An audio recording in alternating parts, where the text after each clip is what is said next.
datang tertunduk malu. Engkau lihat kedalaman hatiku, inilah aku hamba-Mu, namun tujuan hidupku hanya melayani diri sendiri.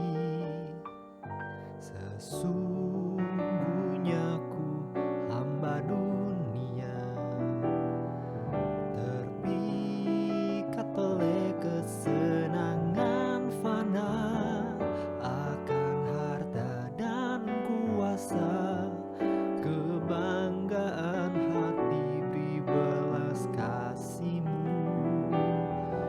oh Tuhan. Murnikanku tekad di hatiku, agar ku tersadar menderita denganmu. Murnikanku, arahkan mata hatiku,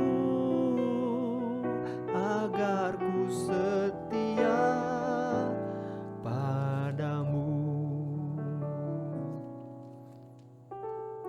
Imamat pasal yang ke-18 ayat yang pertama sampai yang ketiga. Tuhan berfirman kepada Musa, "Berbicaralah kepada orang Israel dan katakan kepada mereka, Akulah Tuhan Allahmu. Janganlah kamu berbuat seperti yang diperbuat orang di tanah Mesir, di mana kamu diam dahulu. Juga janganlah kamu berbuat seperti yang diperbuat orang di tanah Kanaan, kemana aku membawa kamu. Janganlah kamu hidup menurut kebiasaan mereka." Ayat yang ke-24 sampai yang ke-30. Janganlah kamu menajiskan dirimu dengan semuanya itu. Sebab dengan semuanya itu bangsa-bangsa yang akan kuhalaukan dari depanmu telah menjadi najis. Negeri itu telah menjadi najis dan aku telah membalaskan kesalahannya kepadanya, sehingga negeri itu memuntahkan penduduknya.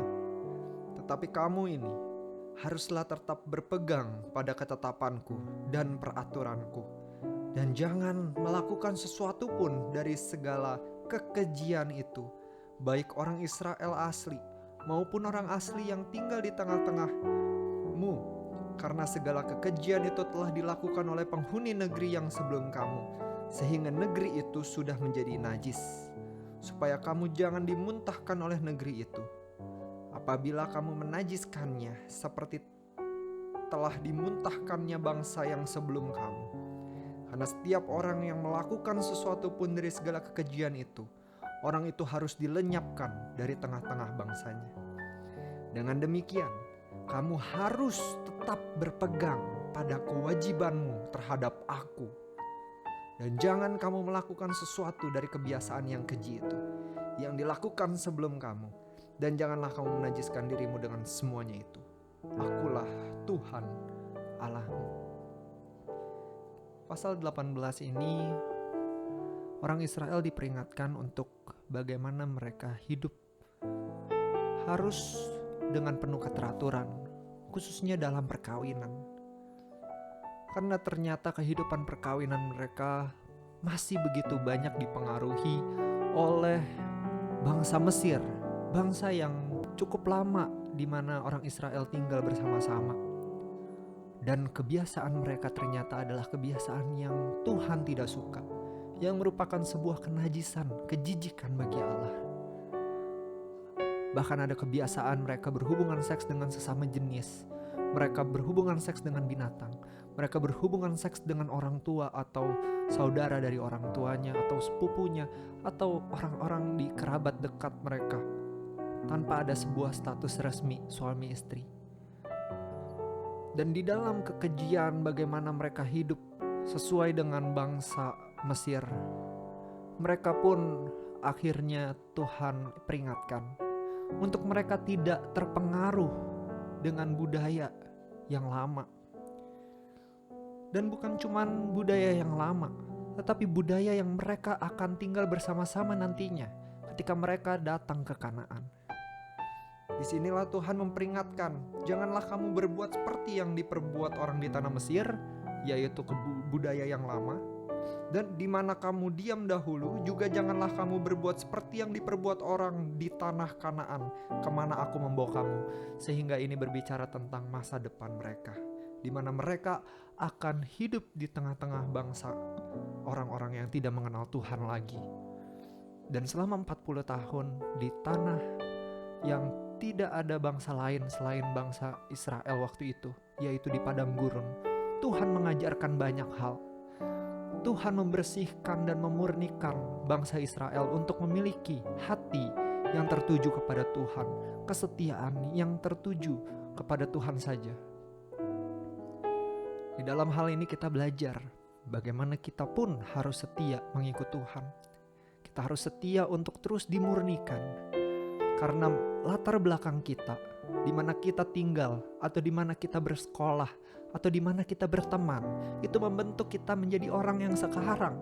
Orang yang malas mungkin, orang yang suka mengatakan kata-kata yang kotor, orang yang selalu berpikiran negatif, orang yang selalu berpikiran licik, orang yang selalu iri hati dan dendam. Mungkin itu semua kita bawa dari pergaulan kita yang sebelumnya. Dan itulah Tuhan memperingatkan untuk kita tidak mengikuti apa yang dunia ini lakukan. Dan ternyata kita juga diutus ke tengah-tengah dunia ini, seperti murid-murid yang diutus ke tengah-tengah serigala, di mana mereka tidak boleh mengikuti dan terpengaruh bagaimana budaya orang-orang yang tidak mengenal Tuhan lakukan. Disinilah kita harus terus tetap memurnikan diri kita, agar kita boleh tetap menjadi orang-orang yang kudus di tengah-tengah dunia yang tidak kudus. Adakah kita dengan segala kerendahan hati menyadari bahwa diri kita masih terus mengejar kesenangan yang fana? Kita adalah orang-orang yang senang dengan harta dan kuasa. Kita senang dengan segala kenikmatan yang ada di dunia ini. Dan disitulah kita akhirnya terpengaruh dengan bagaimana dunia ini berpikir. Bahkan di saat pandemi ini mungkin dengan begitu banyaknya orang egois berpikir bagaimana menyelamatkan dirinya sendiri, kita pun menjadi orang yang egois.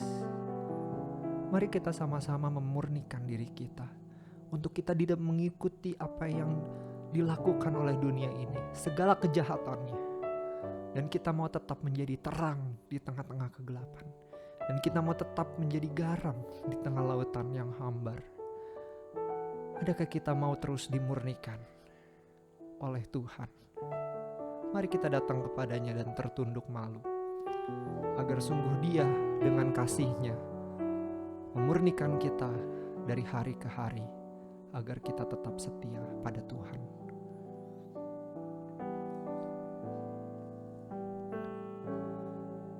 Tuhan, ku datang tertunduk malu. Engkau lihat kedalaman hatiku. Inilah aku hamba-Mu, namun tujuan hidupku hanya melayani diri sendiri. Sesungguhnya ku hamba dunia, terpikat oleh kesenangan fana, akan harta dan kuasa, kebanggaan hati beri belas kasih-Mu. Oh Tuhan,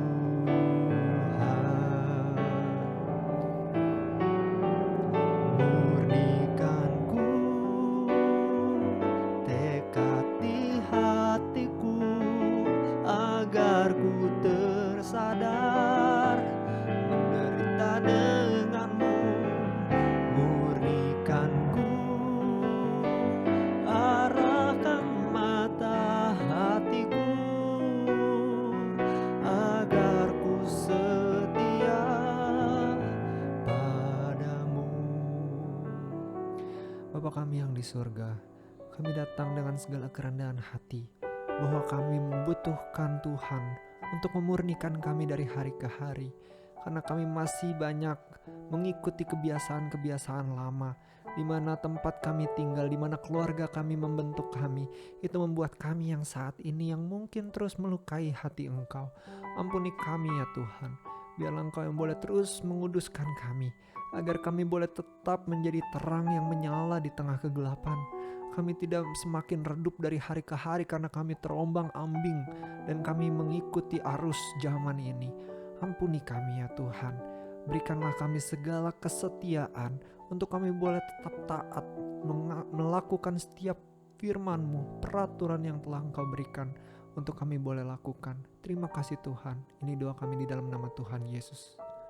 Amin.